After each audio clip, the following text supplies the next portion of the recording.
O estilo que mais tarde se tornaria o estilo crawl moderno foi nadado pela primeira vez em 1844 pelos nativos indígenas Flying Gull e Tobacco. Observando isso, Sir John Arthur Trudgill aprendeu e aprimorou o nado porque ele observou que a técnica alternada era mais eficiente do que a técnica simultânea e foi estrear esse nado em 1873. Após isso, Cavell modificou e tornou o nado crawl como ele é atualmente no nado moderno. Ou seja, iniciou com o nado pioneiro, que era o estilo peito, de forma simultânea, evoluiu para o nado de Trudgill, observando os nativos indígenas, e por fim, com as modificações dos australianos e outros nadadores, como o Cavell, se tornou o nado como é feito hoje. O nado crawl veio do inglês, que significa rastejar, porque simula o movimento que o atleta faz na água, como se estivesse rastejando. Para a realização do nado crawl, é importante a gente entender que existem algumas características. E uma delas é o corpo tem que estar totalmente horizontal, com a barriga para baixo da água, ok? E também estar numa posição de flecha, para o movimento conseguir ser fluido quando a gente estiver realizando. Quando a gente fala do nado crawl, a gente tem que entender que ele é um movimento alternado. Então é necessário que tanto a perna quanto os braços realizem também esses movimentos alternados. Para isso, quando a gente fala da parte braçal, a gente tem que entender que o movimento ele acontece numa parte aérea e numa parte submersa.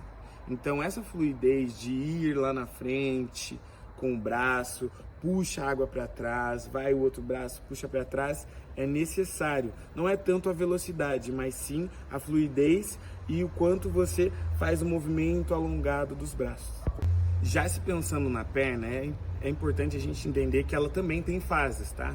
Então ela tem a fase descendente e ascendente.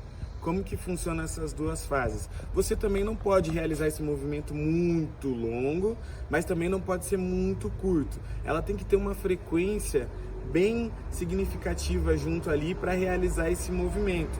Os tornozelos também têm que estar bem relaxados para executar esse movimento, fazendo com que essa união de todos os movimentos que a gente falou agora sejam fluidos e numa frequência só. Para melhorar o seu nado crawl, é importante a gente trabalhar as duas fases separadamente, para que quando a gente for realizar esse movimento completo, as duas fases estejam bem preparadas e prontas para ser realizadas juntas. Olá, tudo bem? Eu sou Felipe Pereira, faço parte do grupo que tem como tema o nado crawl. Vou comentar um pouco sobre um artigo que eu trouxe, que é sobre coordenação do nado crawl. É uma revisão sistemática, professora Ana Filipa e colaboradores de 2022, publicado na Sports Biomechanics. Então essa revisão ela traz alguns aspectos da coordenação motora, que a coordenação motora no nado crawl ela é essencial devido à complexidade do ambiente aquático e a importância da sincronia entre esses movimentos para manter uma velocidade constante e também uma eficiência, né? Então, cerca de 85% da propulsão nesse estilo é gerada pelos membros superiores.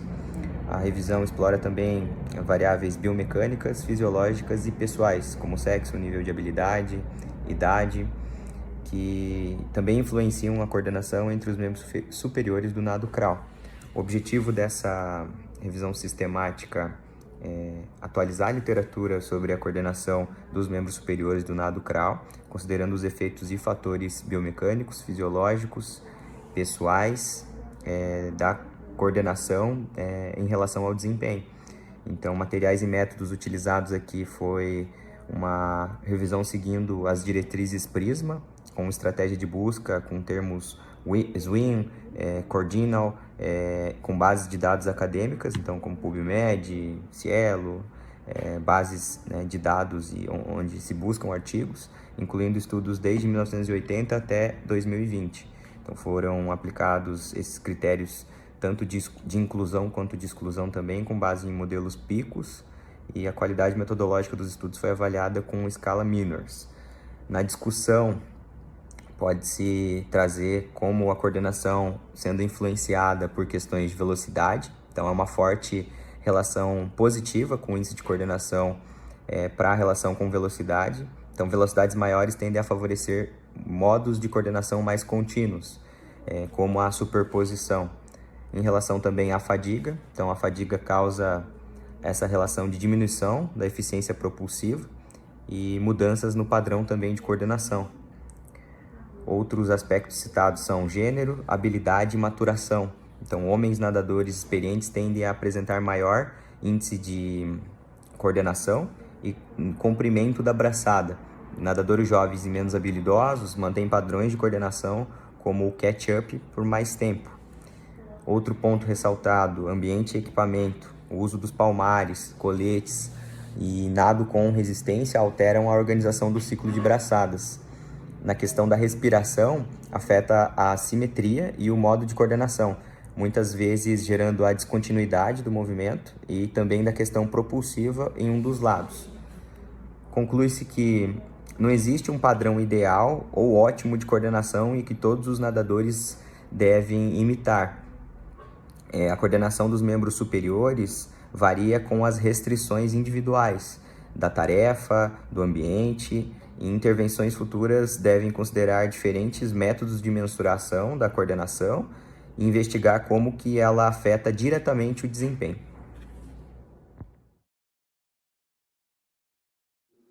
Eu sou o João Augusto, eu vou falar sobre curiosidades do nado crawl, é o estilo mais veloz e eficiente entre os nados.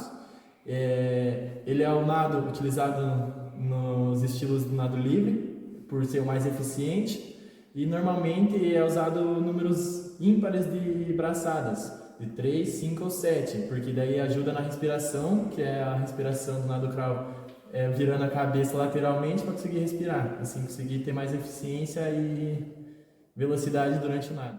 A respiração bilateral é um treino comum, nadadores treinam a respirar dos dois lados, bilateralmente, para evitar os desequilíbrios musculares e melhorar a técnica, mesmo em competições que só usam um lado só. O recorde mundial dos 100 metros livres é feito no crawl. Basicamente todos os recordes do nado de 500 metros, 100 metros, 200 metros são feitos no crawl, por ser o nado que mais traz eficiência e velocidade durante o nado. A técnica continua evoluindo por meio de tecnologias e aprimoramento, com análises subaquáticas e sensores de movimentos. O nado crawl ele utiliza o corpo inteiro, tanto os braços, pernas, abdômen e costas, e é um treino que é utilizado para exercitar o corpo inteiro, fazer o nado crawl. Fala galera, tudo bem? Eu sou o Paulo Guilherme, do grupo com o tema do nado crawl. Hoje eu vou trazer para vocês uma curiosidade sobre esse nado voltado à alta performance, ou seja, voltado aos atletas de elite do nado crawl. Esses atletas eles economizam energia de um jeito bem estratégico em provas de longa duração, como por exemplo as provas de 800 e 1500 metros livres. Enquanto os iniciantes eles tendem a bater as pernas numa constante, os profissionais eles usam uma técnica chamada two beat kick, que significa apenas 2 batidas de perna por ciclo de braçada. A ideia ela é bem simples. Como as pernas elas gastam muito oxigênio nesse movimento da pernada, eles diminuem esse movimento para ajudar nessa reserva de energia, pode-se dizer.